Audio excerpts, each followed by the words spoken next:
This conference will now be recorded.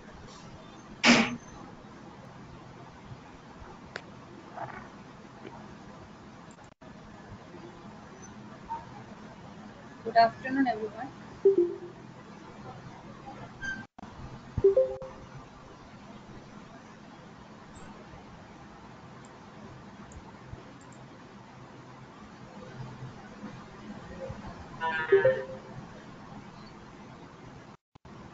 In morning session, we were discussing about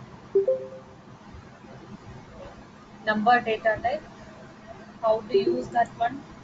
I showed you, and we were discussing how to use input and output function, which is the output function here in Python, print, and which is the input function, it is input.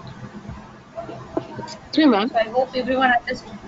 Yeah, tell me. Yeah, ma'am, I'm Madhuri from Faculty of Computer Science from Department of Okay. BCA. Ma'am, Yes. actually, sir, there is some disturbance, ma'am. Your voice is Disturbance is there. not. Yeah, yeah. It's not very clear. 1 second. 1 second. Yeah.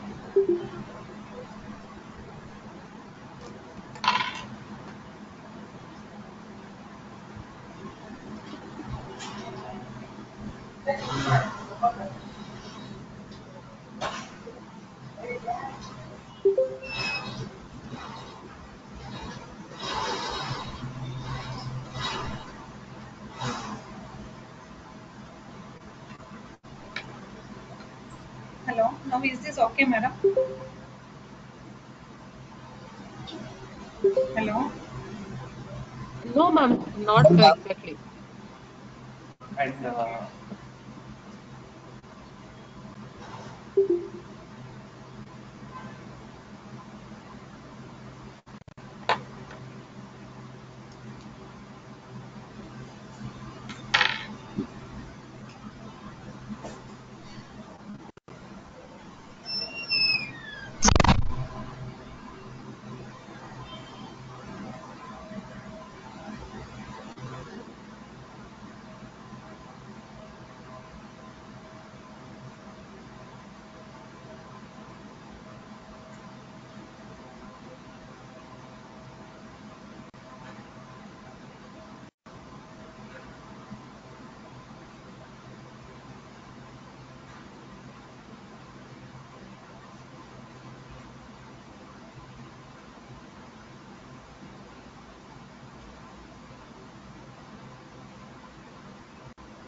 Hello.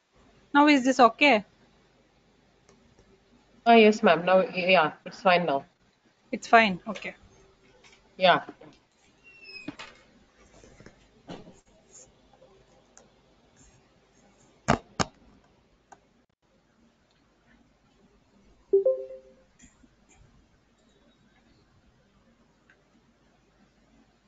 So last time we were discussing about input function. The two programs which I showed you, is that clear for everyone? How to use input function in two different ways. One, you can give a prompt. Another one, without using prompt message also we can use the input function. Okay. So now here I'll show you how we are going to use that number types. Only one variable we used in the previous program. Here I'll open and I'll show you.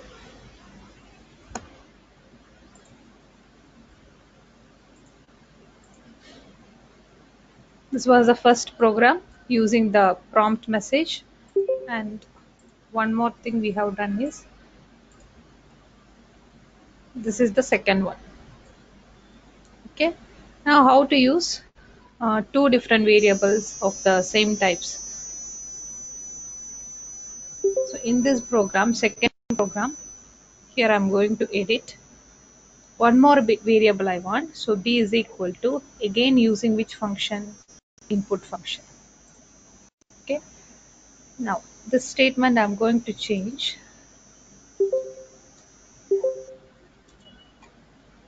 Like this, one print function which is used to display the value of a. Again, one more print function will write which is displaying the value of b.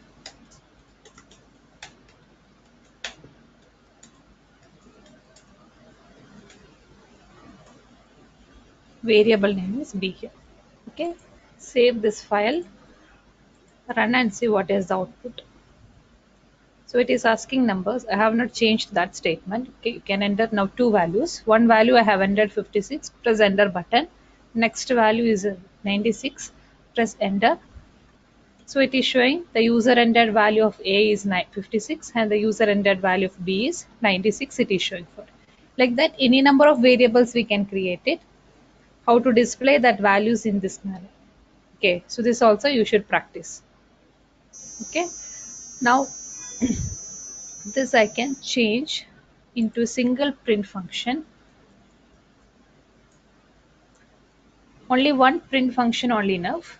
We can display both values. So user entered value of A is, close the single quotes, comma, variable name. One more statement you want to start. One more text message you want means again put here a comma. Then start the next message. The value of B is, comma, variable name is B.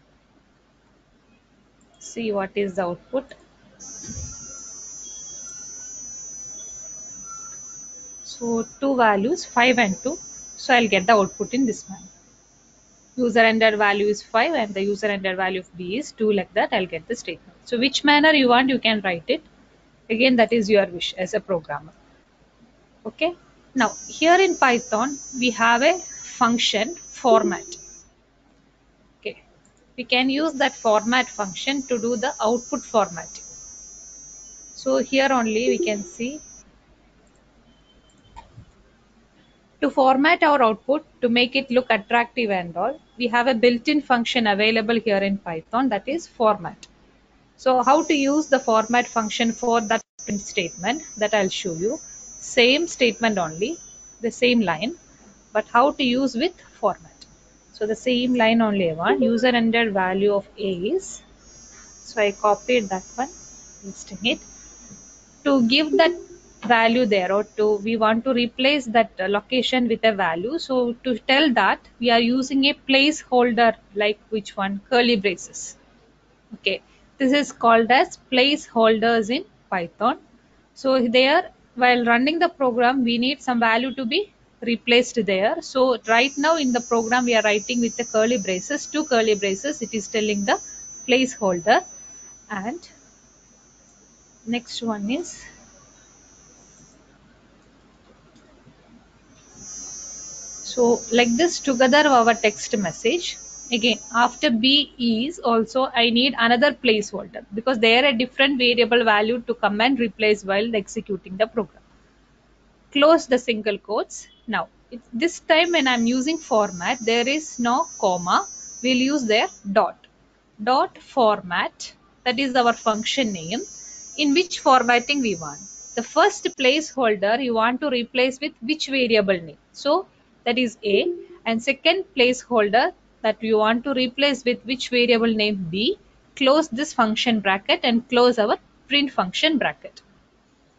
Okay, this is how to use the format function. So save your file, go to run module, two values 10 and 50.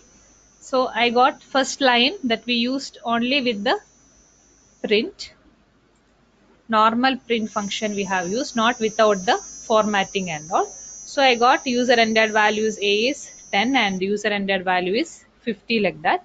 And the second statement also printing the same line, same values only, but difference is what? In our program we have done that logic using which function? Format function. So either you can use the first line or you can use the second line. Again, that is as a programmer your wish, but it is preferred to use with format function here in Python because that is only more easy to use. Again, if I want to do any formatting, it's just to copy paste that value. The values only we want to interchange, means here only I want to make the changes because all other remains the same.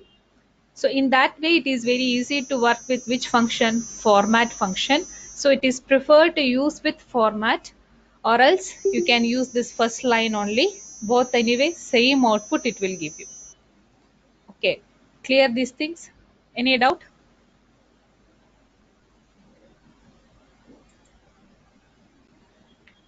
No, ma'am. Okay. Now see, in this number data type, we were discussed till this much only, which are the number data type. Numbers means integers, it can be float and complex number. I just showed you how the representation of these values, that's it.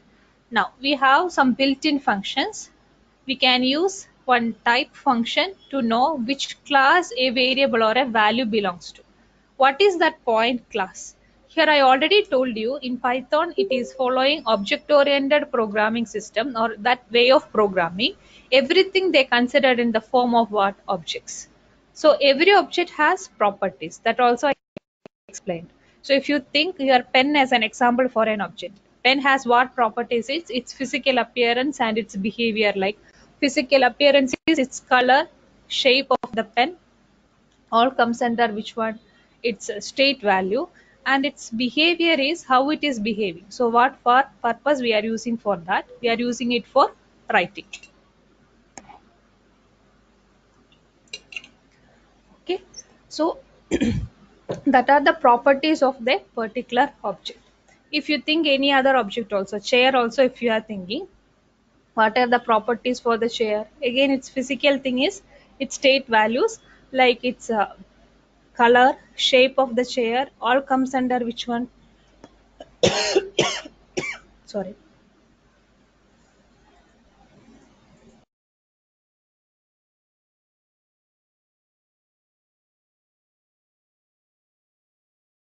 all comes under its state values, and behavior of the chair is for what purpose we are using that? We are using that for sitting. So in that way of representation, that is what? Object representation. So here also in Python, a normal value if I write, 100 is a value if I am writing, that is comes under a type of which one? Integer or a number type. Okay, so it is considered as 100 is an object of that particular type. So how I'll represent that particular type? For that we need to create some class files. Okay, so class is nothing but collection of objects. So some collection of objects have some common features. That common features or the common properties where I'll create is inside a class.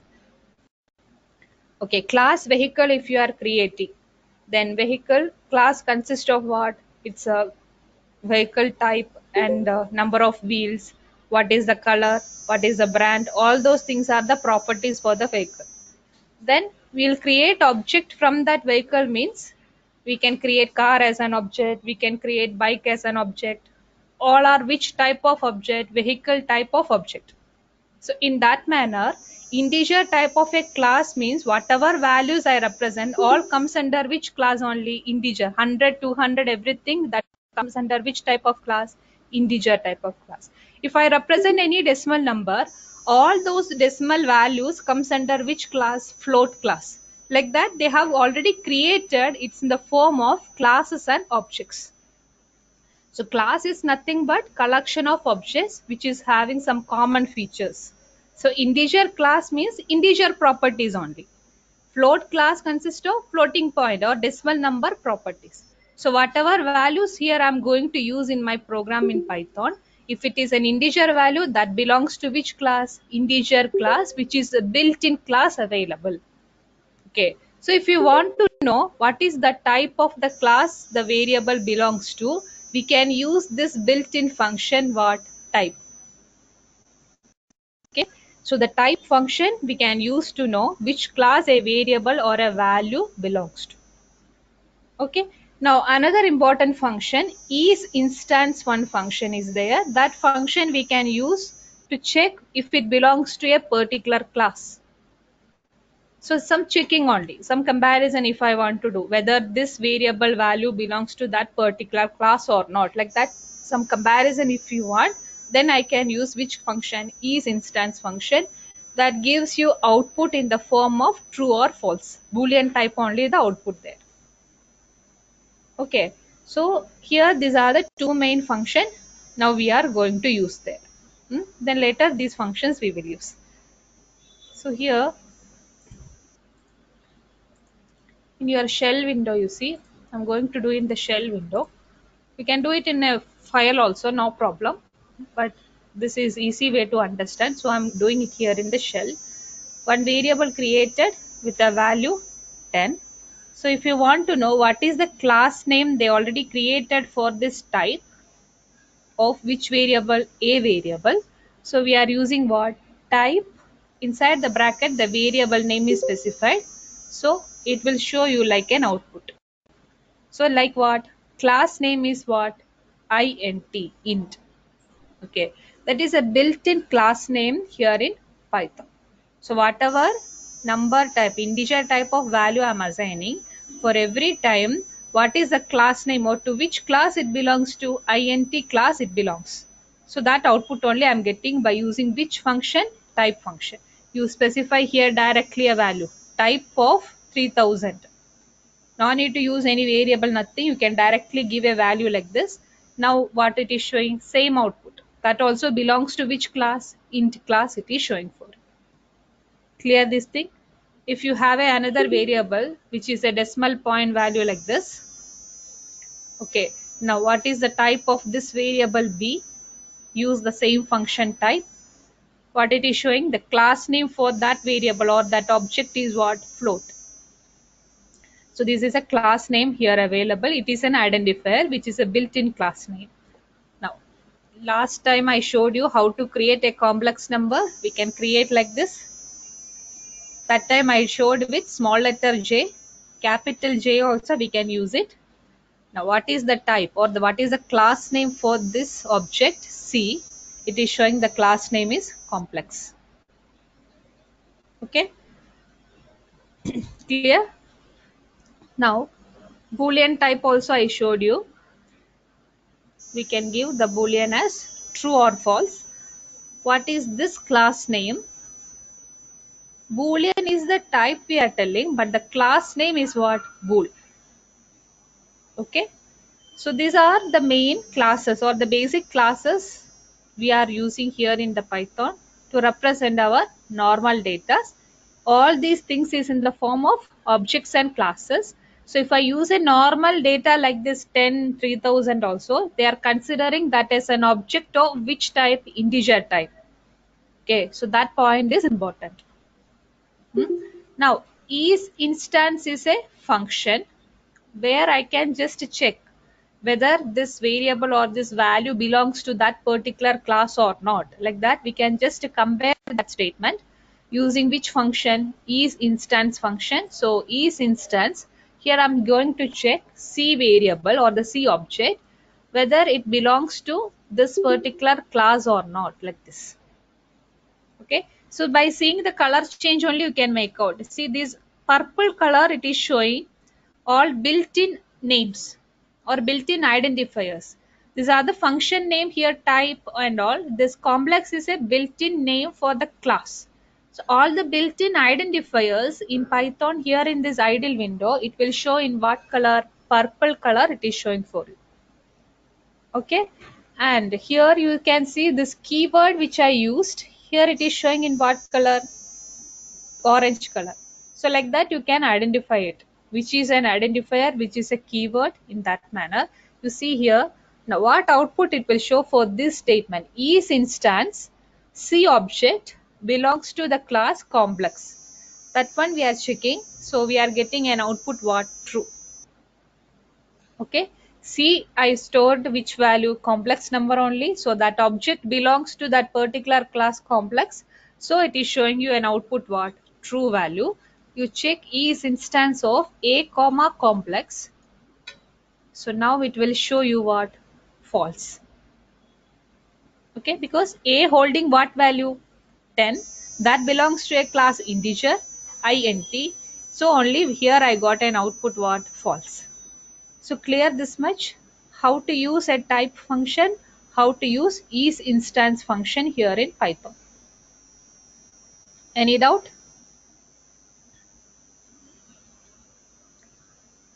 Now here we have string type also I can create. What do you mean by string? It is sequence of characters or collection of characters we can tell, that is all a string value. Your name is a string, any place names, all those things is what? String type. So again, string here in Python you can represent either in single quotes or in a double quotes. Just I'll show you what is the class name for that string. So here I'm giving the string is Python. Okay, now use this type function for this variable s. You can see what is its class name. Str is the class name. String is the type we are telling, but built-in class name is what? Str.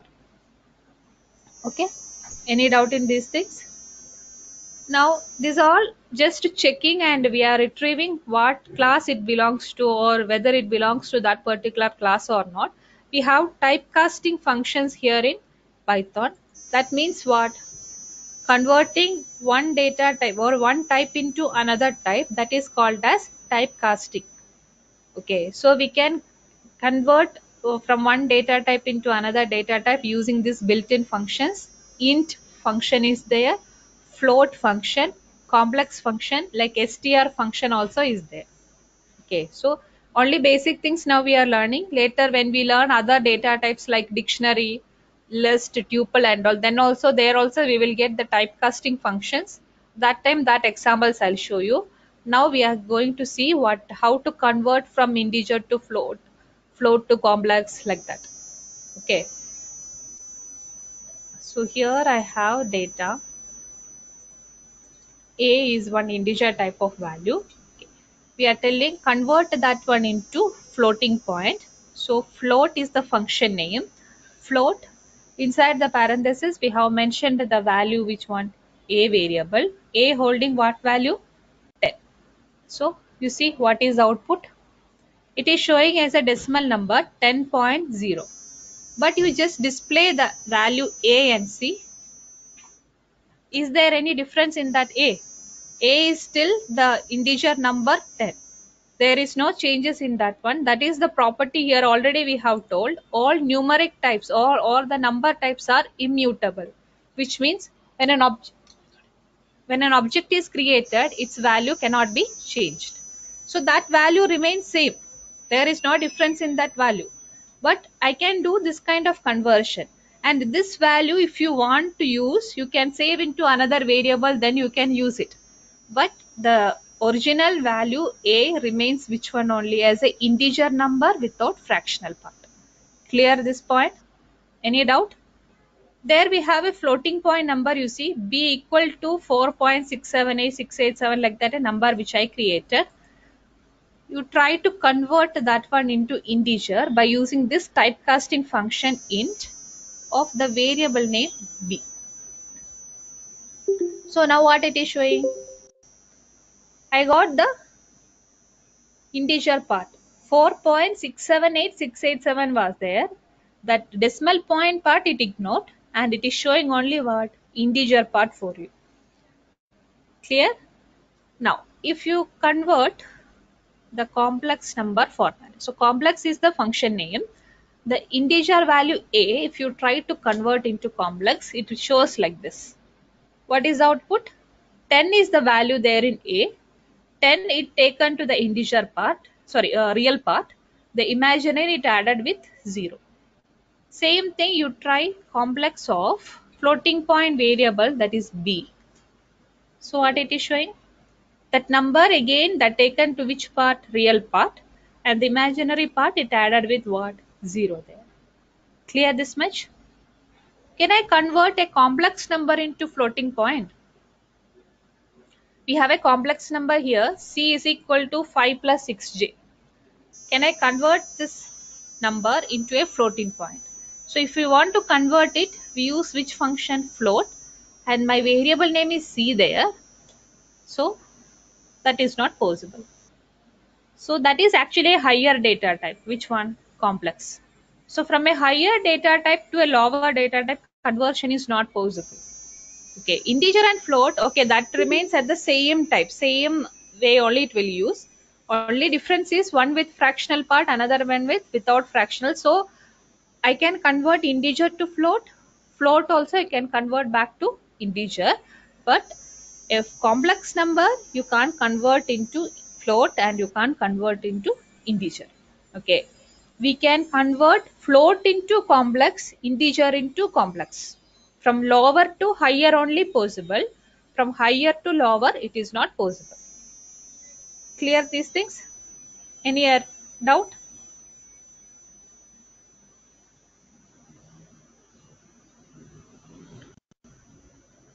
I have one str function that is for converting these types into string type.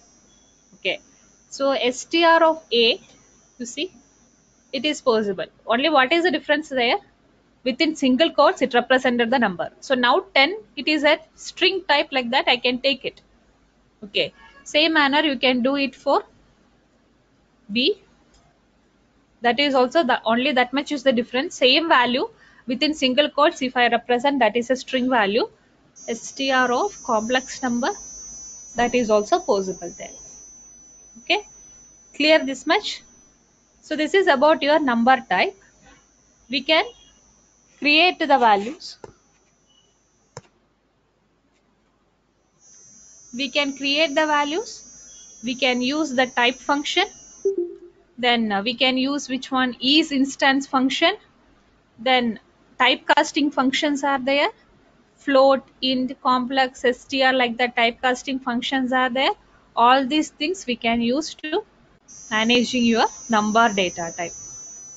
Is there any doubt? Clear for everyone?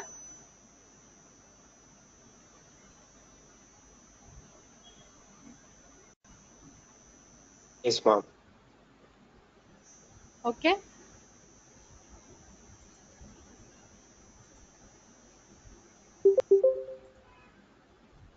So that is about your number data type. So now we are going to see, using this number data type, what kind of operations we can do, or what way we are going to use this number type, because this is the basic things. Numbers like integer, float, this boolean type, complex numbers, all those things. After this, when we learn about the sequence, dictionary, set and all these types we are going to create by using this basic types only. Okay, so first we will complete what all operations we can do using these basic types. Then I'll start to take this sequence type, dictionary, set and all. Okay, so next type of token. This is also one kind of token only, operators. So what is operator means? Some symbols which we use to do some kind of operations in our program.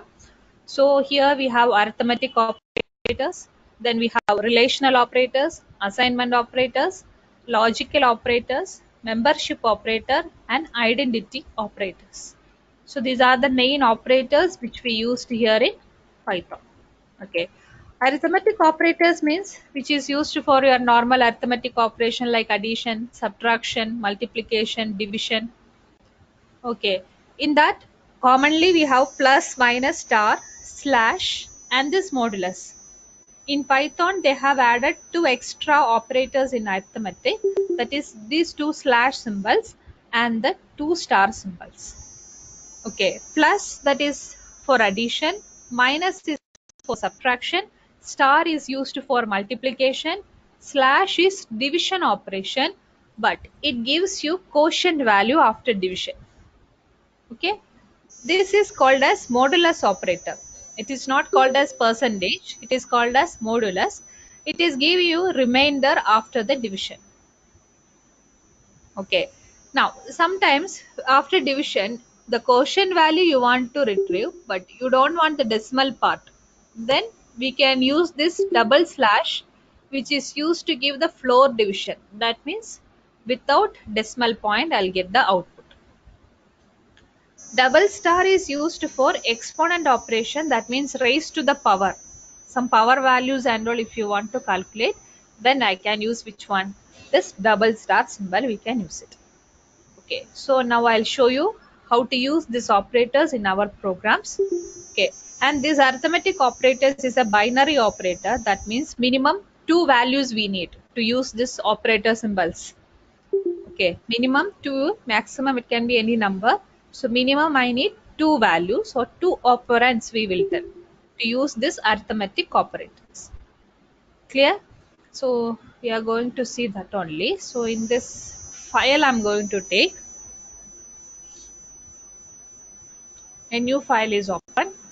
So a prompt message first we are asking because user input I want to do this operation, addition, subtraction, whatever it is. I'm taking user input. So a prompt message going to show only two numbers operations. So enter two numbers is the prompt message I want. Okay. Now you can use any variable names. Suppose I'm using here number one. We are taking the input using which function? Input. Number two, that is input. So this much is clear now, which we have already done in the previous programs. Okay. Now what we have to do? We need a result variable. So result is equal to what we are doing is number 1 plus number 2. Then the result is printing. So print the sum is using the format. So here I am using the placeholder dot format of the result variable name is what? Result. Okay. So this is the program which is accepting two values from the user, calculating the sum of two values and storing that value in the result variable, and that variable only here we are displaying. Okay. So save this file. This is my file name, add and give me add.py. Save it. Okay. Run module.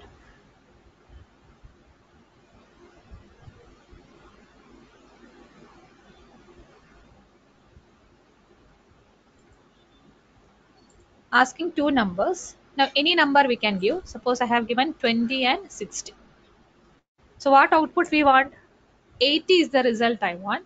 Okay. What output we are getting here? It is printing 2060. So what happened actually? What output we expected? We expected there as 680, but it is not showing that output. Instead of that one, it is showing that numbers only, which user inputted. Okay, so here plus only operation we are doing. We have taken that as a number one, number two, but then also it is not doing the addition process there. It is doing their concatenation.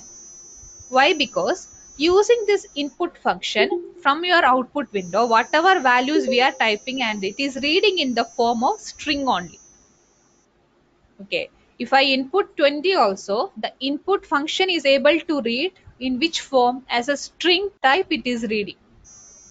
Two strings, if I use the plus symbol, it performs concatenation there. That means combining the two values together. That only here I got the output. 20 and 60 it combined and showing as a single one. Concatenation of two strings. But actually what we need here? We need to perform addition of two numbers. So input function only I can use to read the values. But if it is inputting, we are using means it is reading in the form of what? Strings. How to use as a number type. For that purpose, we have already learned how to convert the type into integer, float, complex. We have conversion function, typecasting functions are there. You can use these functions to convert the user inputted value to that particular types. Okay, because it depends in program in which way you want to use it. You read in whatever way you want, but in program you want to convert into integer, you want to convert into float. So I can use these typecasting functions to do that action. Clear? Any doubt? So now in this program, I'm going to change this. One way how to do the type conversion, while taking the input only, you can convert like this. Int function bracket,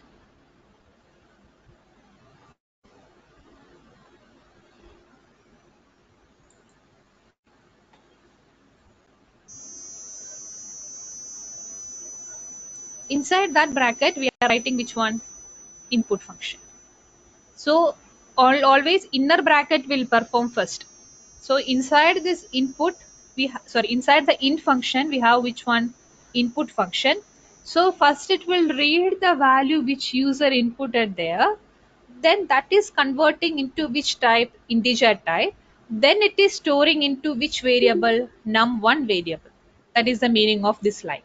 Same thing now I can do for the second variable also. Int of input of that value. Okay, so this is one way how to use the type conversion. So int we have converted. Okay, now I can perform which one? Addition process by using which symbol? Plus symbol. We can write the result. Result variable, again no need to convert into that particular integer type and all, because it is dynamic typing. After adding two integer value, the result is in which form? Integer. So automatically result variable become which type? Integer type. Okay, so only while taking the input only we need to convert that. So save this file, go to run module. Same inputs now I am giving 20 and 60. So now you see I got the correct output 8. Clear?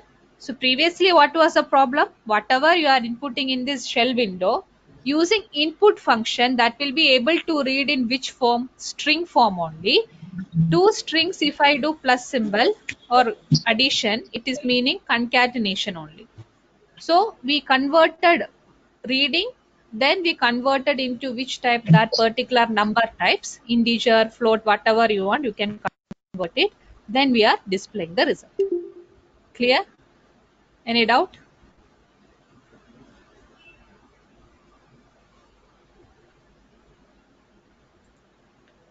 This is one way you can do the type conversion, or else while reading you read it in the same manner. No need of conversion there. See, I have changed here.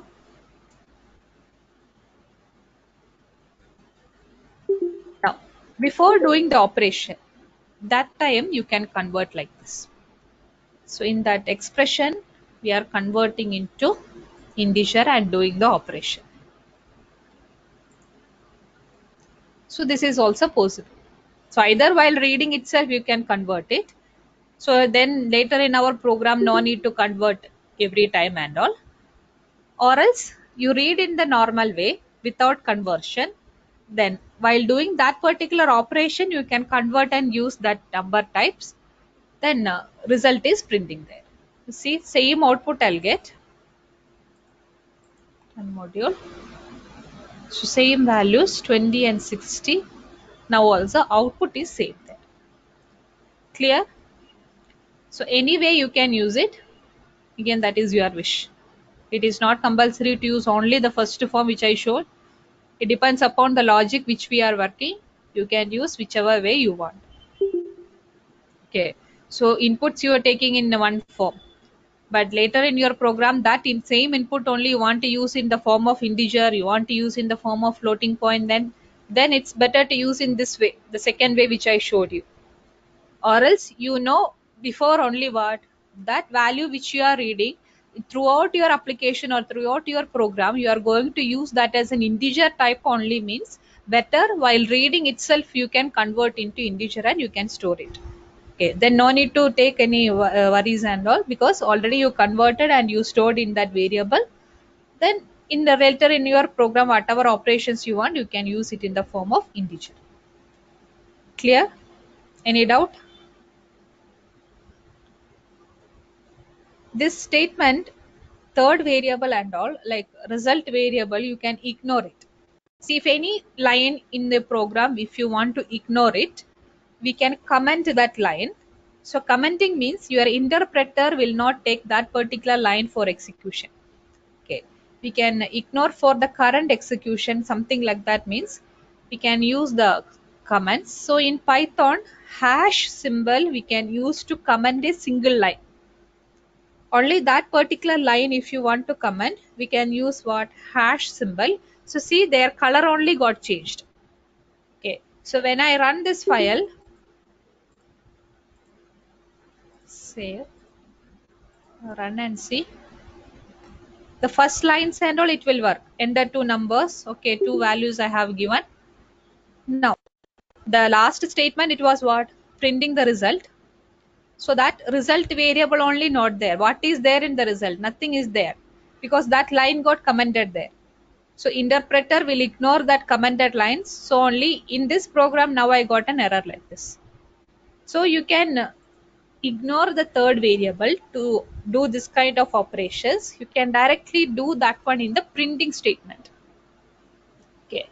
So here I'm going to do this first operation manner. While reading only, I have converted into integer. Now, in this format, we are writing the expression a plus b. Now also I'll get the output. So more memory efficient way if you want to do. See, you just want to display the result. You don't want this result to be used for next operations, nothing you don't want. Then you can use this way of programming. Okay, no need of any variable to store the result. You can directly do the operation in the printing statement. Inside this format, you can give the expression a plus b. Now also I'll get the same output. Save the file, go to run module. Say I'm giving here 20 and 60. Sorry. It is not a and b, it is num1 and num2.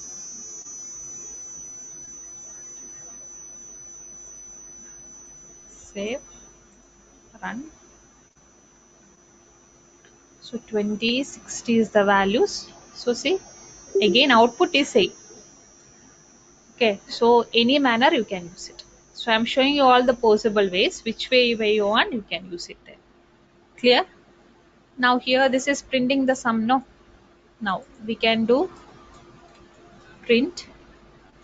Next is we can do minus operation. So difference is curly braces dot format of num1 minus num2.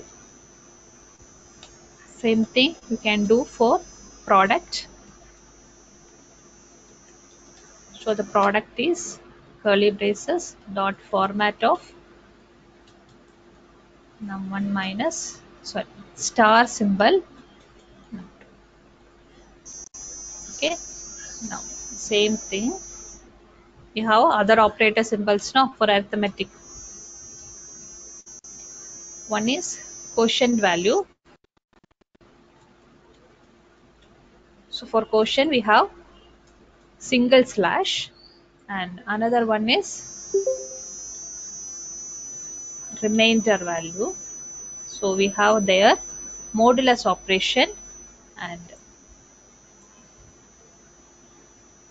so exponent one operation is there. We can do double star, and one more is there. That is also printing the quotient only. That quotient without fraction. So for that we have double slash. So all these arithmetic operators in a single program now I have done. Okay. If you want to use, or if you want to store that value in a variable, okay, then you can use this variable again. Result equal to that values. Then again another result equal to num1 minus num2, like that also you can do it. Now I just want to show the result only. These values anyway, I'm not going to use any other operations next. So it's better to use in this manner. Save your file, run.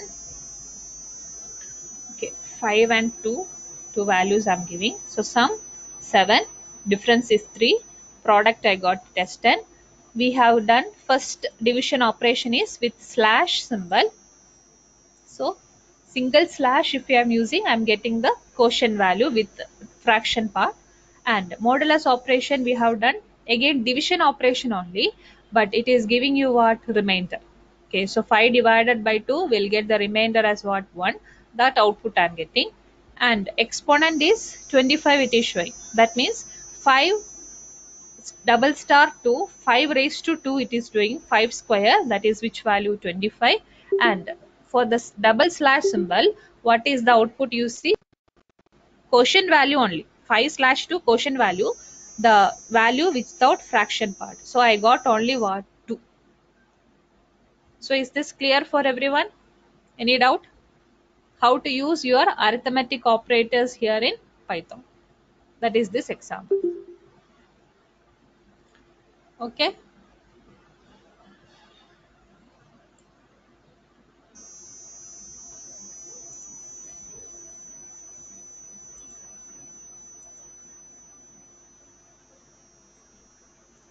Now what is the next operators is, you can do uh, programs like what?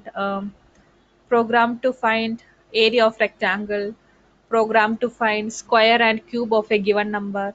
All these examples you can try. Okay, so you try install the Python in your laptop or in your system, then do practicals, because if you are not doing practical you will not get this flow. So how much I am doing today's class, you better to complete today itself practically also. Okay, otherwise full confusion. So better to do in this manner only. Okay, fine. Now which are the relational operators? We have this lesser than, greater than, lesser than or equal to, greater than or equal to. Double equal to is there, that is your equality operator, and not equal to, exclamatory and equal to symbol. So these operators we can use it for relational or comparison. If you want to compare two values, which one is greater, which one is lesser, like that comparison if you want, you can use like this. Output of this operator is true or false. Okay, now here I'll show you how we are going to use this operators. So a new file,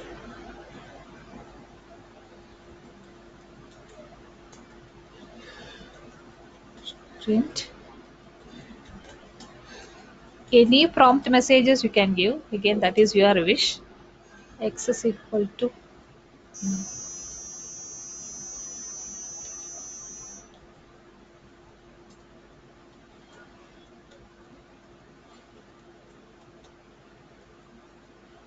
so like this two variables I have. We are writing an expression z is equal to x greater than y, then printing what is the value of z.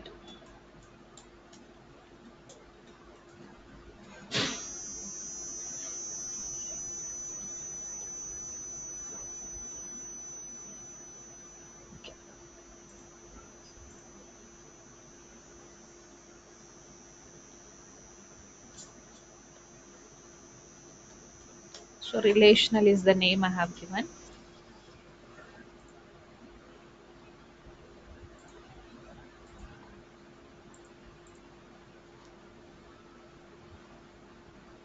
So enter the values.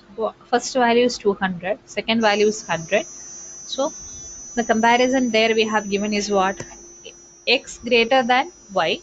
X is 200, y is 100. The comparison, it is giving you a true value. So I got the output in a boolean type, which one? True. Okay. So this is the way how to use this relational operators, that later on in your program, if you want to create or if you want to make some decisions according to some comparison and all, then we'll use which operators, this relational operators, we can use it. Okay, so this is the output we are going to get when I use this relational operators. So that is about relational. And next we have assignment operators. Assignment is already we used this equal to symbol. Okay, single equal to, that is called as your assignment operator. That assignment operator you can use a combination with your arithmetic operators. Slash equal to, plus equal equal to, minus equal to, star equal to, like this you can use this combined form. That is also called as what? Assignment operator. And this slash equal to and all, this is called as shorthand method. Okay, so if your variable x or a is there, that variable you want to make some operation, or you want to change the value of variable x by doing some operation. So how you come to, you have to write x only. So x is equal to x, you are doing some operations. Instead of writing like this, we can use with this shorthand methods. See, I'll show in the program.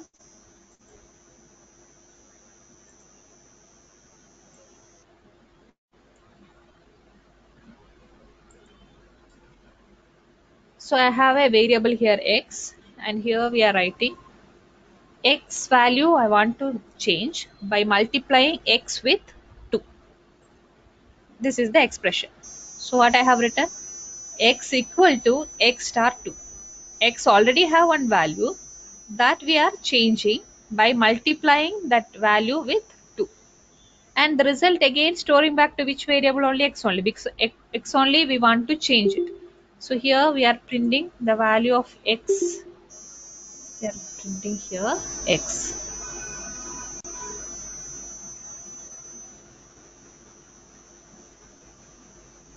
Like this. So save it, run. If suppose the value of x is 10, now the value of x changes to what? 20, because 10 into 2 we have told to perform there. So x value got changes to 20 there. Clear? Now the same expression changing like this. I have commented that line, that I am changing x star equal to 2. Both are same. Instead of writing x equal to x star 2, we can write a shorthand method. Which one? X star equal to 2. If I write like this also, your interpreter is reading in which form? X equal to x star 2. In this way only it will read. So it is, again, for the programmer it is easy to maintain with the big expressions and all, where we have a multiplication, division, addition, subtraction together, everything we want to do in a single expression, means it's better to write using which one? This shorthand method. Only that is its usage. Otherwise assignment operator is your single equal to symbol that we already used to assign a values. You can use equal to with a combination with your assignment arithmetic operators, that is called as shorthand method. Okay, so x is equal to x star 2, that expression you can simplify in which form? X star equal to 2. Now also if you input the same manner 10, I'll get the output as 20. So see, 10 only the value we are giving, so the output is again what? 20. Clear these things? Any doubt?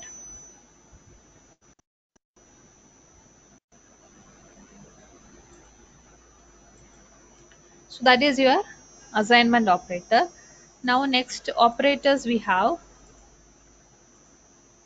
that is logical operators. So logical operations means you want to do comparisons with more than one comparisons you want to execute together as a result. If you want, then we'll use which one? Logical operators. So logical and, or, not. Here we have, till now we have used some set of symbols only, greater than, plus, minus, like that symbols we used. Now in this logical operator, these all are keywords. And is a keyword, or is another keyword, not another keyword. Okay, so how and is working? If both conditions are true, the output will be true in the case of which one? Logical and. Okay, so if you have two comparisons, you are comparing both, and both if you give a true, you want a true value, then I'll use which one? Logical and operation. Or else situation is any one condition is true, then you want a true value, then we can use which operator? Or operator. So if any one condition is true, output will be true. Not means complement only, that means reverse operation. If it is a true, you can make it as false by using which one? Logical not operator. So clear these things? Any doubt? We will see in the program how to use these operators. Okay, now I just show you what output it will show you again. Like relational operators, output is in the form of either true or false. Okay, so here you see how we are going to use it.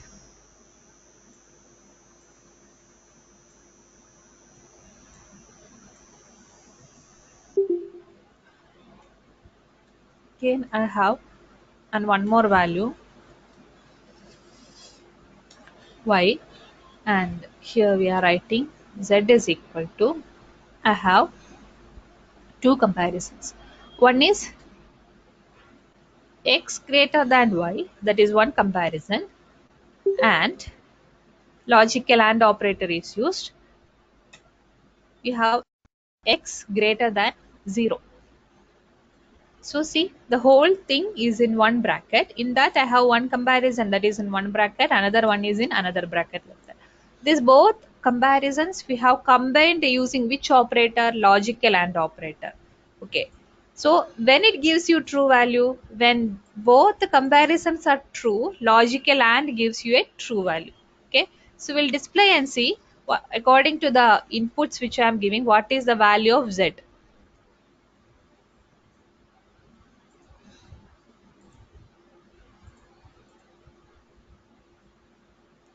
So same 200 and 100 is the value. So what is the value of Z I got? True. So when this comparison it is doing, 200 greater than 100, first comparison is true, and 200 is greater than 0, that comparison also true. Both are true means logical AND gives you what value? True. So this Z is getting what value? True there. Now you run this file again, we'll give a different input like this. So now what is the value of Z? This time I got the value is false. Why? Because here you see the first comparison only it is giving you false. So here 20 is greater than 100, false. But this is true. 20 is greater than 0, but nothing will give you true value because here I used which operator? Logical AND. It gives you true only when both comparisons are true, then only logical AND gives you a true value. Clear? Now if the situation is no need to check the whole thing, whole comparisons and all. If any one condition or any one comparison is giving you the true value, you want the entire thing as a true. Then instead of AND operation, we can use which one? OR. So here this I just commented. Now you see, same thing only. Instead of OR, we are going to use here. So instead of AND, here I'm going to use OR operation. Okay. So file, you save it. Run module. Same inputs. Now in this case now I got true. Why? Because there we used the logical OR operation. So first condition is false, no problem, but second one is giving you a true value. So the entire expression becomes what? True, because here I used the logical OR operator. Clear? Any doubt? Now if you want the entire thing, you want to do a reverse operation. Okay, it given you true. If you want to make it as false, then we can use which one? Not of this expression. So first inner brackets, everything it will perform. What is the result I am getting? According to this inputs, 20 and 100 if I give, in this expression I'll get it as what? True. But not of true means it will change into false. So now you see what is the output? The output for Z variable, it shows you false. Same inputs giving 20 and 100. Even though I have used their OR operation, but we have told to not that expression. So I have got here what output? False. Clear? Any doubt? So when I'll use a logical operator, if you have two or more comparisons together, you want to take any decision to combine your comparison operation or your conditions together, we can use this logical operators. Okay, logical and, logical not, and logical or is the logical operator. And not like other operators, these are not as symbols, these all are keywords here in Python. Okay, now another important one, we have a membership operator. The same, this is also keywords only. In is a keyword. It returns true if a variable is in a sequence of another variable. So we have some collection of data, in that we are searching whether this particular value is present or not. Then I need a true value. Then I'll use which operator? In. If it is present, it will show you true. If it is not there, it will show you what? False. Then not not space that is another operator, that is also a membership operator. So it's like you are searching something and you are telling that should not be there in that sequence. Then you need a true value. Then we'll use which operator? Not in operator is used. So it is like if that is not there in that sequence means we need a true value, or else it will give you a false one. Clear? So we'll see the example here.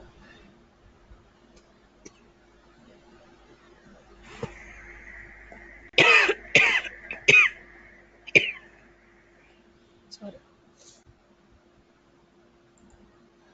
In this example only, I'll show in the shell window.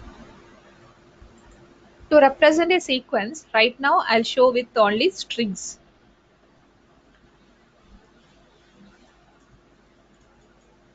This is my string.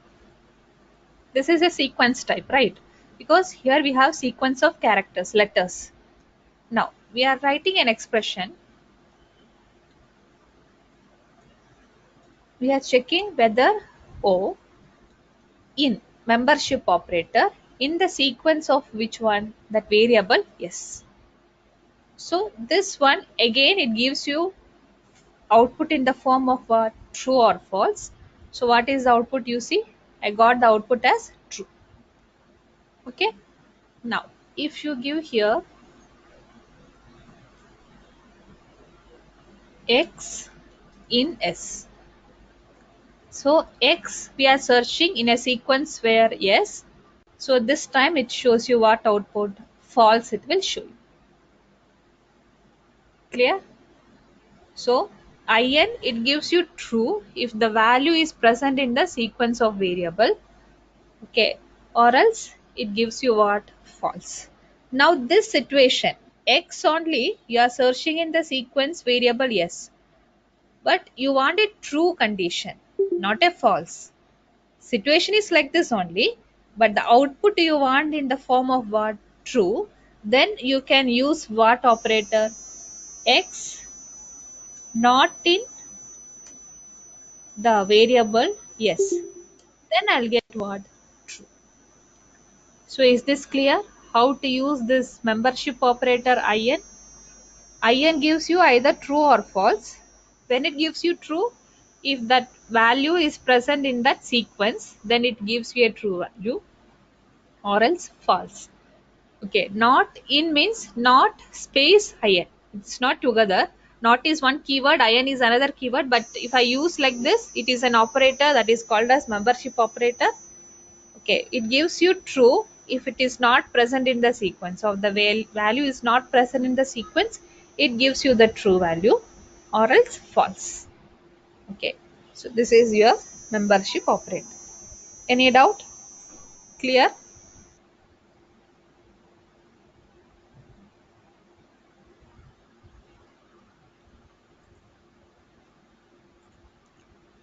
Next operator is identity operator. The symbols, not symbol, again keywords is which one? Is not. It is similar to your double equal to, equality checking, and not equal to symbol. Okay, so either you can use this identity operator, or else you can use that symbols, relational operators, you can use it there. So is how it is working. It returns true if identity of two operands are same. That means if the two variables which hold the same values, then is gives you what output? True or else false. Is not means if the identity is not same, then it gives you a true value, that is which one is not. Okay, in the other cases it gives you a value what? False. See the output in this.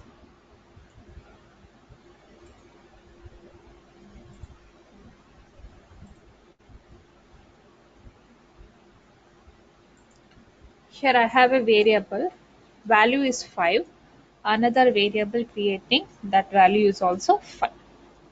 Both a and b variable is holding the same value. So if I write an expression a is b, it gives you what value? True, because both a and b value or variable is holding the same value. So now it gives you an output true. If a is 10, okay, so now in this case a is b, if you check it shows you what? False. Now in the same situation, if you want a true value, then we can use is not. A is not B a true value if you want, then like this we have to use it. Clear? Any doubt?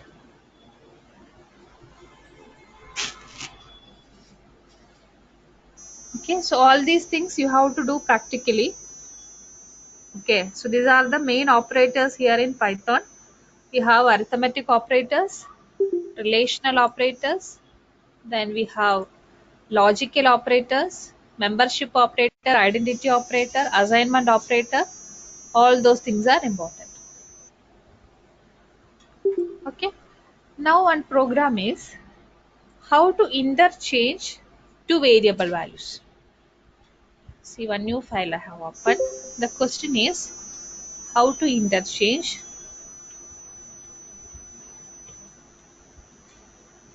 interchanging variables, that we also called it as swapping two variable values.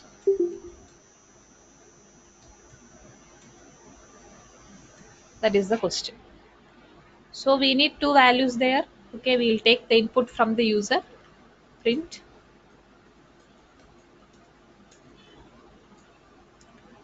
Enter two numbers. Okay, a is one variable here I have taken, a equal to and b equal to int of input. This much you know. Now what we have to perform? Suppose imagine a is holding 10, b is 20. So interchanging means not in displaying that one. The memory location also you want to store with the changed values. That means in the location of a we need what value? 20, the value of b, and the location of b we want to change with the value of a, that is 10. So how to interchange that variable values? Okay, so one option is we can use a third variable. Okay, so if I write a equal to b, its meaning is what? The value of b we are assigning to the value of b we are assigning to the location a. Okay, okay, 20 is the value of b means okay 20 got saved in the location a. But if it is storing like that means already one existing value is there in that location.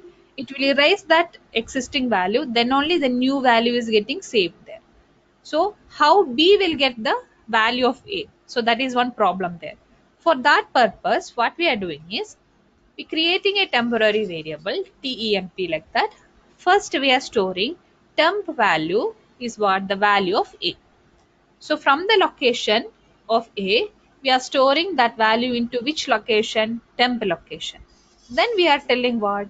The location A wants to change with the value of B.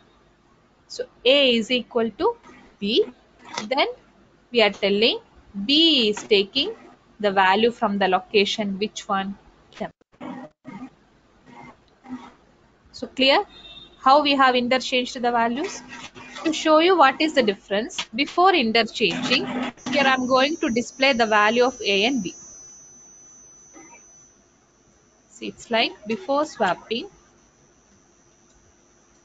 the value of A is our curly braces, and the value of B is another curly braces dot format of A comma B. Okay. After printing this line, now I am changing these values. Then again I need the same statement. After swapping, what is the value of A and what is the value of B?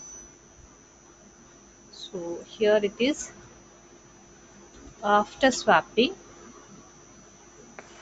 what is the value of A and what is the value of B there? Okay. See the output. Save this file.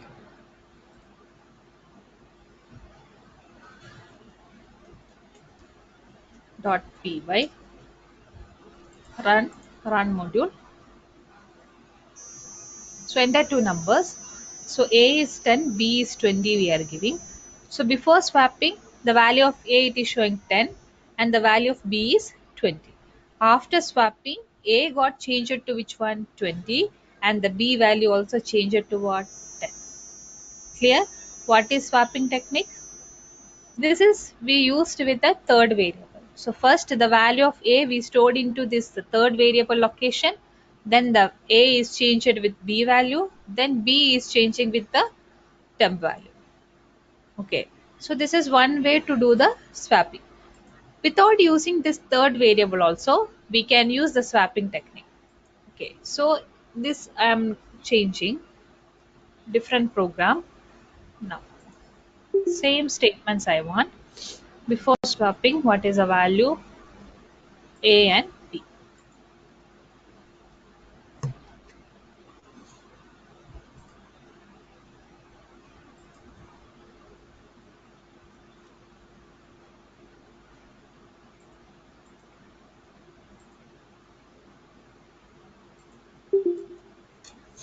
Now, no need of the third variable. We can do like this. B is equal to A plus B. Then A equal to B minus A. Then B equal to B minus A. Now also it will show or it will do the swap. After swapping, we will see what is the variable values. Okay, so with the existing variables only, which one? A and B only here we are using, not any third variable. So what first we have done? You imagine the value of A is 10, value of B is 20. So first doing 10 plus 20, that is storing into which location? B. So B now changed into what? 30.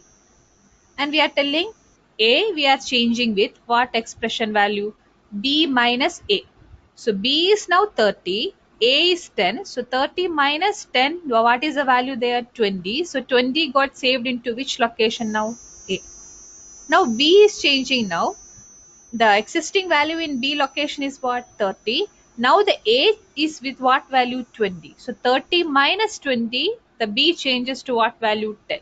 So after swapping, what is the value of A and what is the value of B? Save this file and see the output.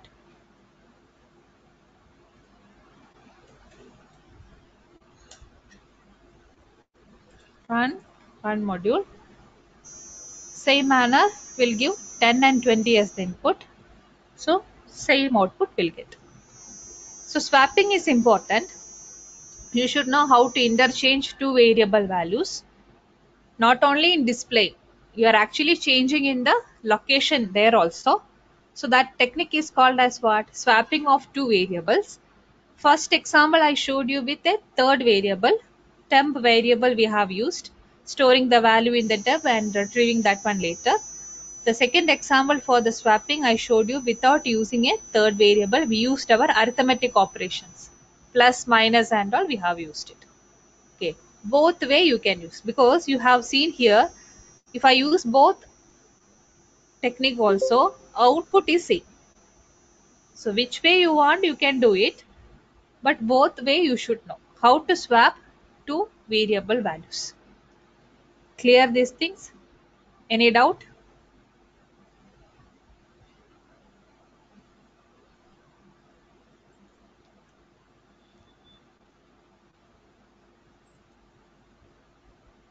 Clear?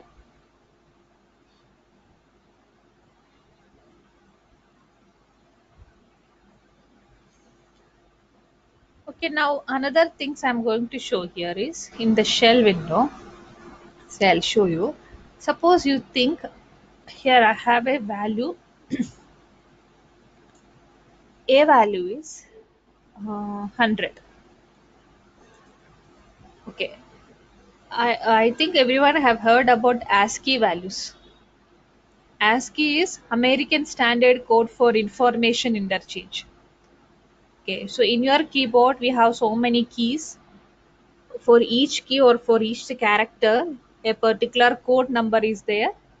ASCII is actually a character encoding system where English as a language standard we use, which encoding system is ASCII. So if I press the letter A in the keyboard, how your computer is identifying, okay, that key is pressed. Whatever is typed on the key, that is for our convenience, they have typed and kept all those things. How to use the keyboard, that's it. Your computer don't know anything, in which order your keyboard keys are there, nothing.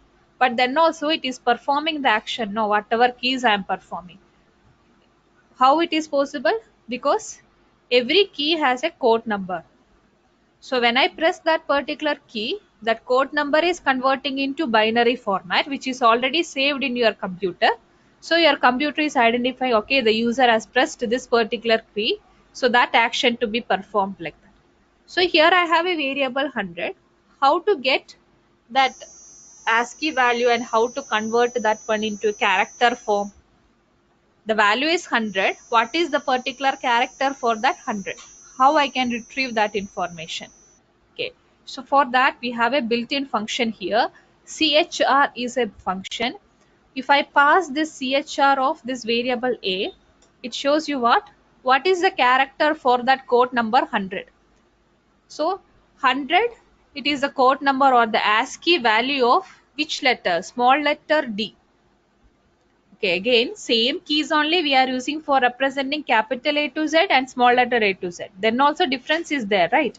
How to get that values? Again, code numbers are there. Okay, here if you use CHR of 65, if you are typing, then you will get which letter? A. Capital A.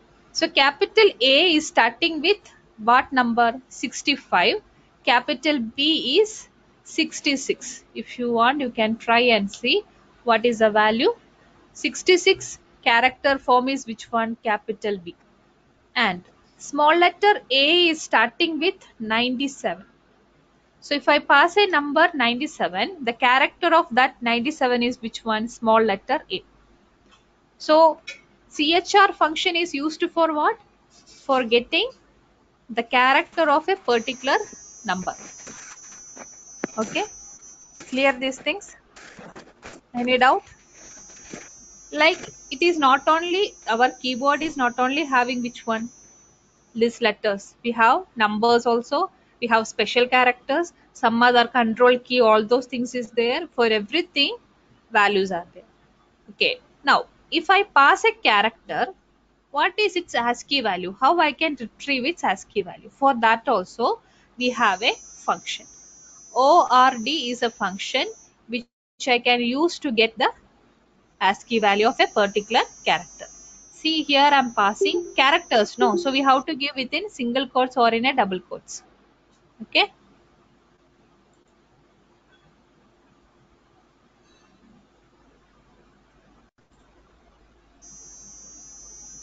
If I give there capital A, what is the ASCII value of capital A? It is showing 65. That already I have showed you. If you pass 65 to CHR function, I'll get A as an output. If you pass A as an input to the ORD function, ASCII value, that means 65 I'll get. Okay.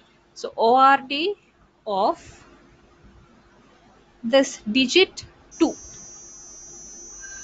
Okay. If I pass like this, what is ASCII value of that letter? Oh, sorry, digit 2, it is 50. So 0 it is starting with 48, 1 is 49, 2 is 50, like that all have ASCII values. Okay. What is the ASCII value of your space? A single space if you give, ASCII value is what? 33. So you understood this logic? We have this built-in functions CHR and ORD. If I use CHR function and if you pass any value, integer values, it shows that particular character for that value. And if we use ORD function, there we are passing which one? A character as an input. So then it will show you what? The ASCII code of that particular character it will show you. That is CHR function and ORD function. And what is ASCII value? It is American Standard Code for Information Interchange. It is a character encoding system. If you use English as a language standard, we have to follow that ASCII system in your keyboard. Clear these things? Any doubt? Clear for everyone?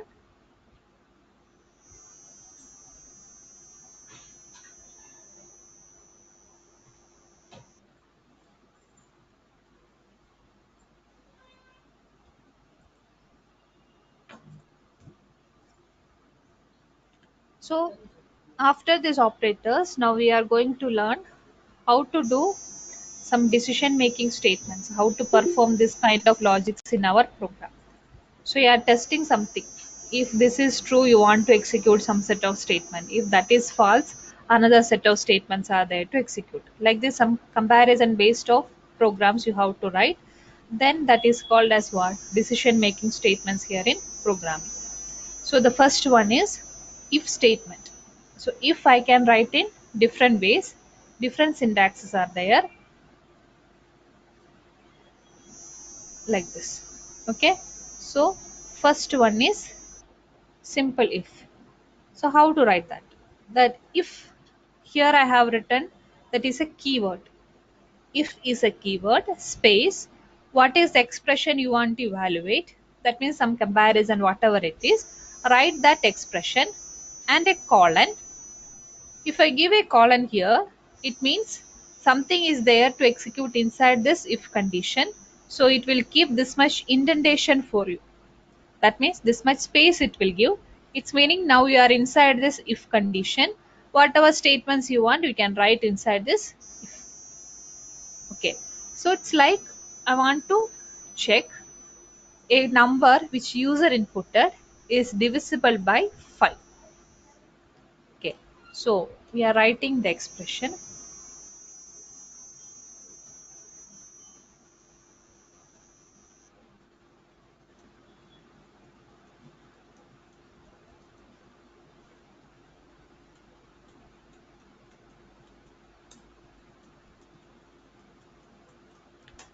Some number, we don't know what number user is going to input. So our logic is what? How we will perform that one? How we can tell that user entered value is divisible by 5?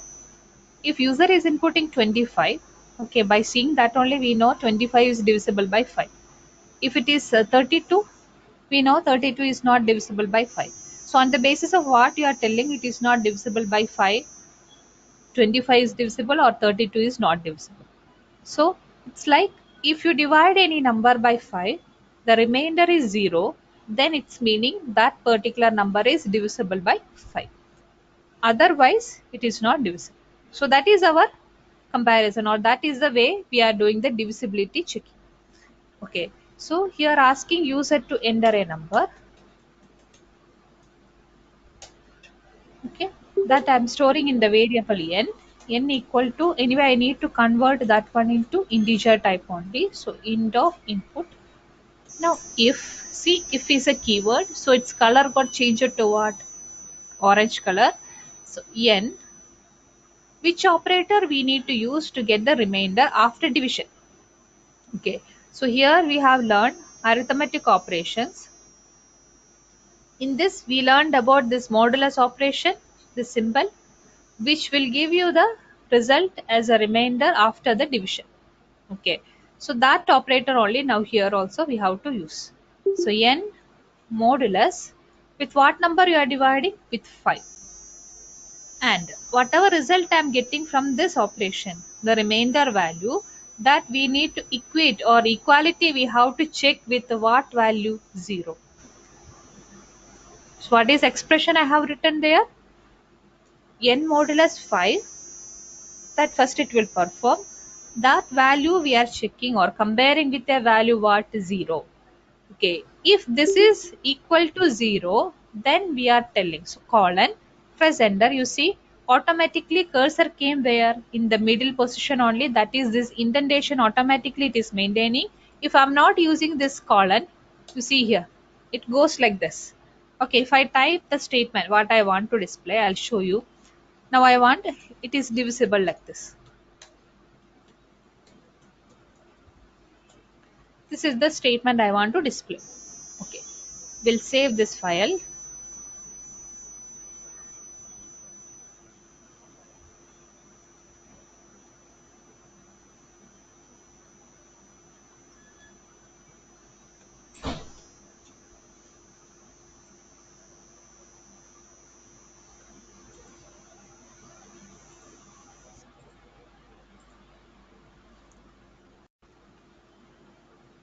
Example1.py, save it, run module.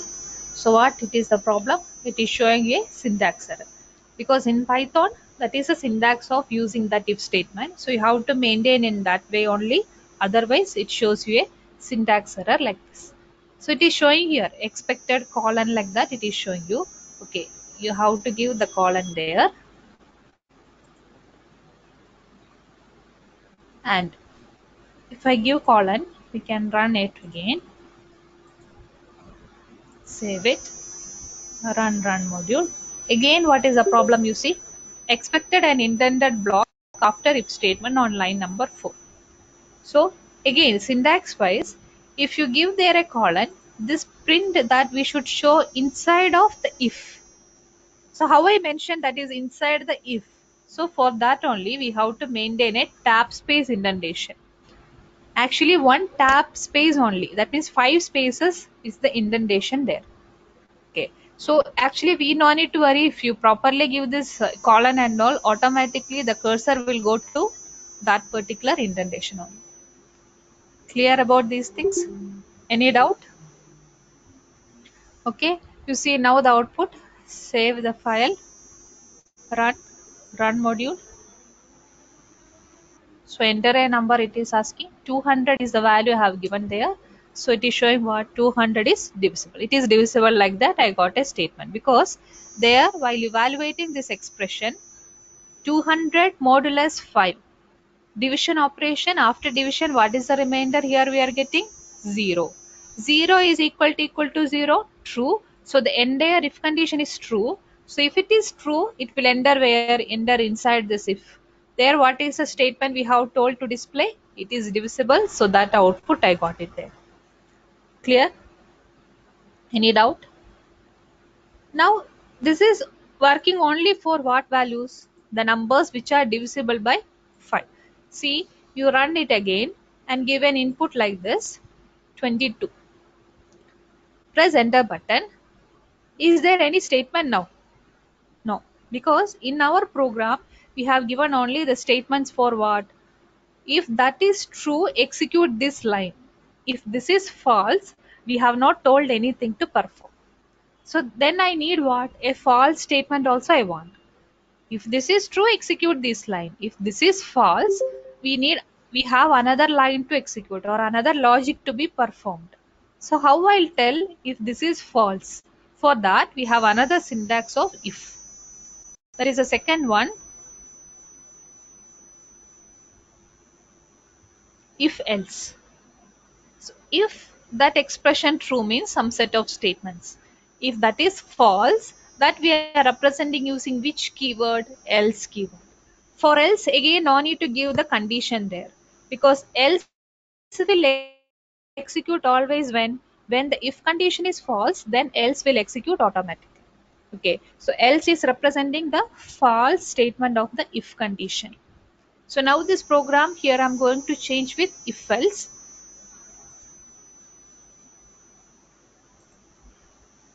See, when you completed this line, the cursor is there. If you press enter button, it will maintain the same indentation because it is not always a single line to be performed. We have multiple lines in some situations. Okay, so right now I have only a single line, so only we want to exit from the if, so use a backspace. Again cursor went to the same line of the if keyword. There I have to write which keyword? Else. So else colon enter. So again there also it is maintaining the indentation, that means it is inside that else case. So there what I need, printing it is not divisible, like that is statement I want to display.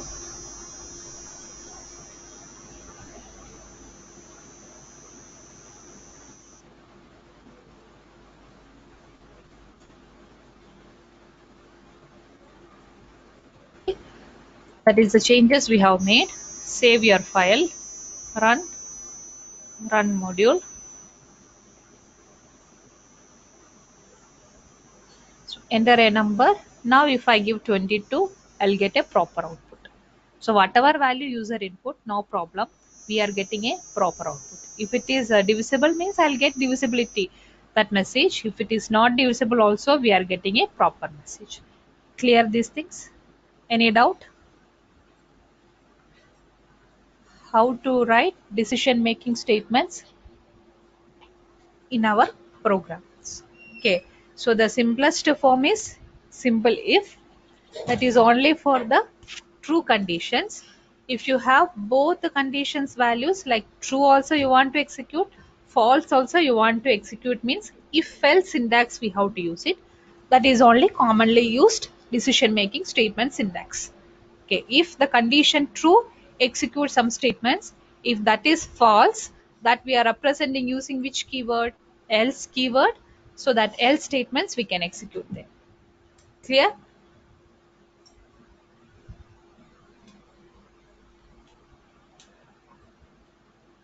Syntax is clear for everyone?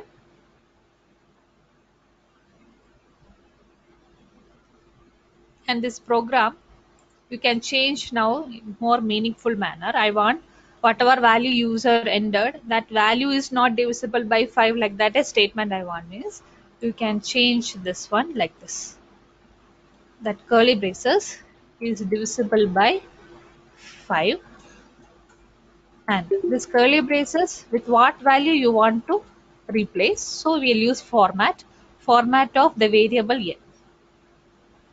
Okay, now here also is not divisible by 5,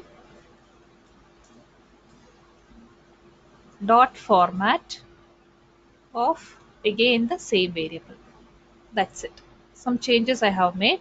Saved this file. Click on run module. See now if I give 50, I'll get 50 is divisible by 5. Like that statement got changed.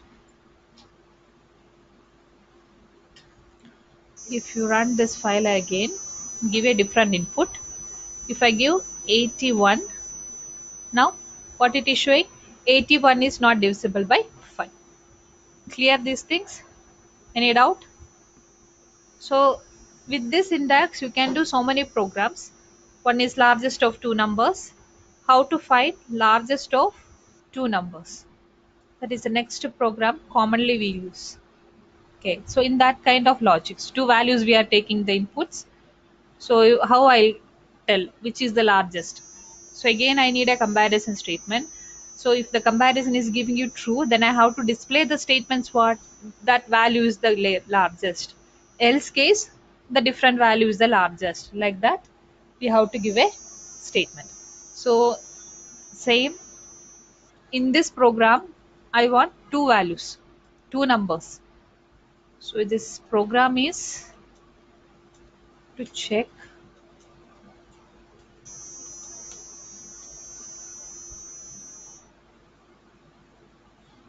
to find the largest of two numbers. Okay, so print function prompt message, enter two numbers,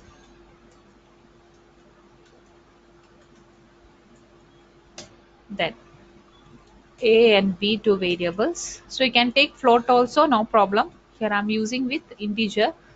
While practicing you can do it with floating point also. What we have to do is float of input we have to write, only that is the difference. Int of input. Okay. Now what is the expression? So comparison we have to do greater than or lesser than comparison. So if A greater than B colon. Its meaning is what? If this expression is giving you a true value, which is the largest there? A value or A variable is the largest there. So we are writing that expression in that manner. So print that is the largest dot format of A. Okay.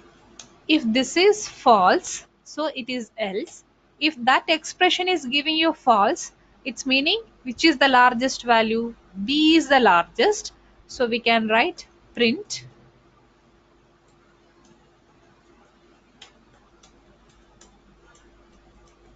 that is the largest dot format of B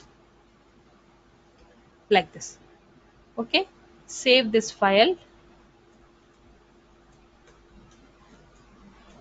.py and run the module. We have a shortcut way. You can press the function key F5. Then also you can run the file. Two numbers, one is 50, another one is 90. So now I got which one? 90 is the largest. So according to our program, A is 50, B is 90. So A greater than B. 50 greater than 90, that expression is giving you or the comparison is giving you a false. So it went to the else statement. There I got what execution? 90 is the largest. That means B is the largest. Okay. Now you give inputs in a different manner. Both way if I give, then also output I want. No. 90 is the first input, 50 is the first input. Now also output is what? 90 is the largest. Now A is 90, B is 50. What comparison? 90 greater than 50, that is true. So true statement it executing. So whatever it is, I am getting the correct output. In any order you input, no problem. 90 is the largest I am getting. Clear these things? Any doubt? So everyone understood what is decision making statement, what is the syntax of if else. If and else are the keywords. So if is used to give the test expression. If it evaluates to true, that if statement block is executing. How I'll give the block? Using the colon symbol only.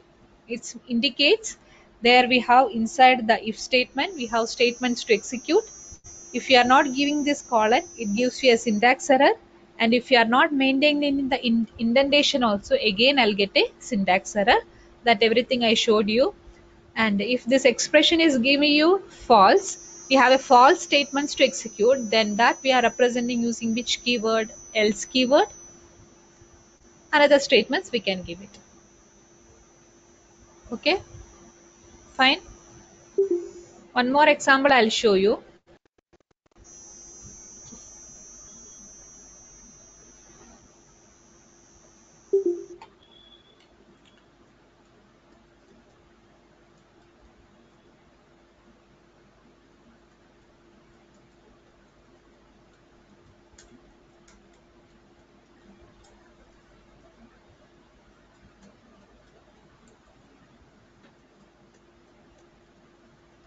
So if the user is eligible to vote.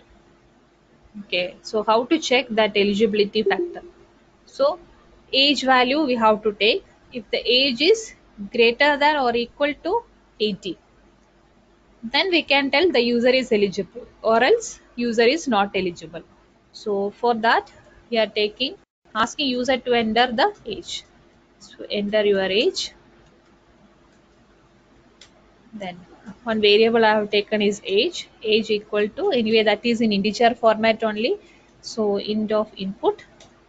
Then if condition, what? If the age value user inputted, it is greater than or equal to which value? 18. Then we can tell what statement user is eligible.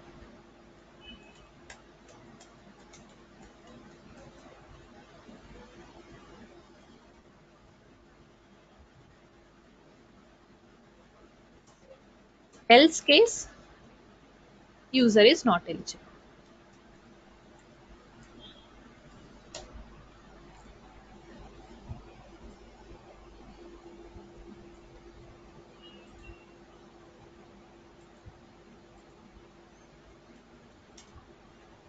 Okay, so save the file,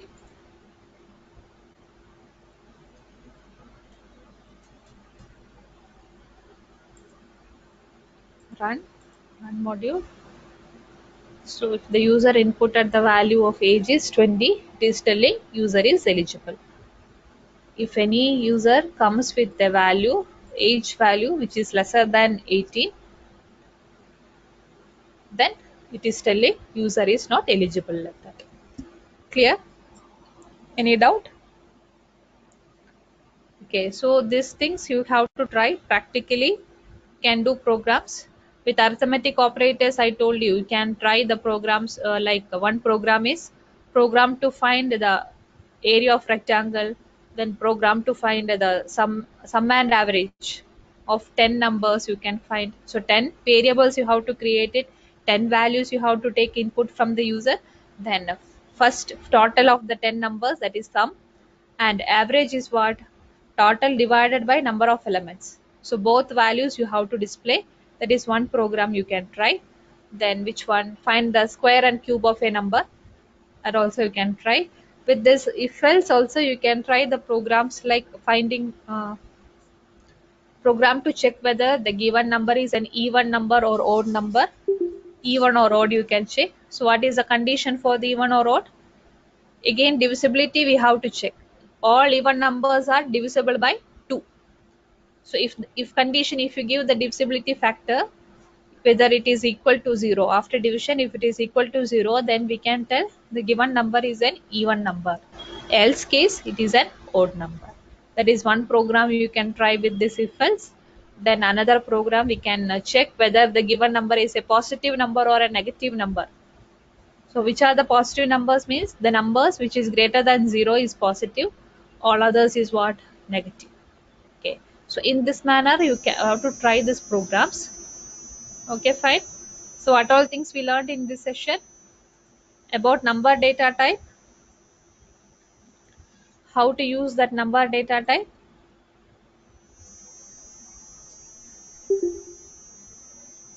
how to create that one, and how to use these built-in functions type. When I use type function, what output I'll get, to which class that variable belongs to. So the class names it will show you.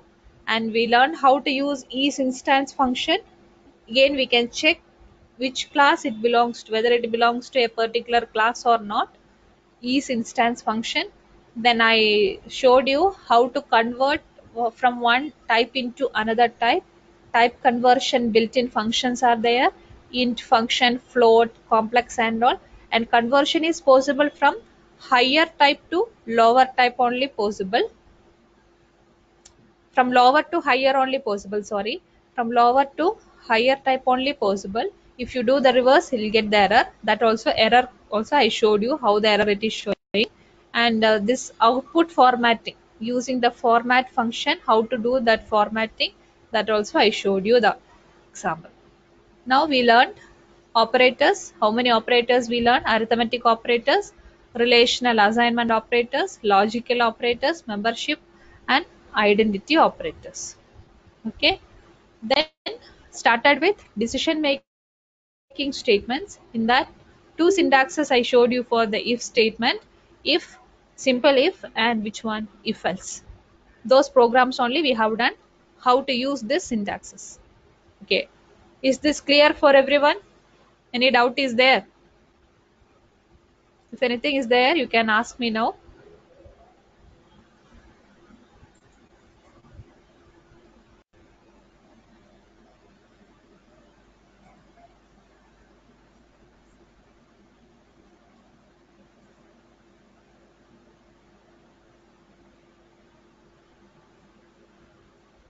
So I hope everyone understood today's sessions. So you do practicals, try to install Python software, and whatever I completed today, try to do that one. Okay, any doubt is there while installing something, any doubt you have, you can ask me next class. Okay, thank you everyone. Thank you, ma'am.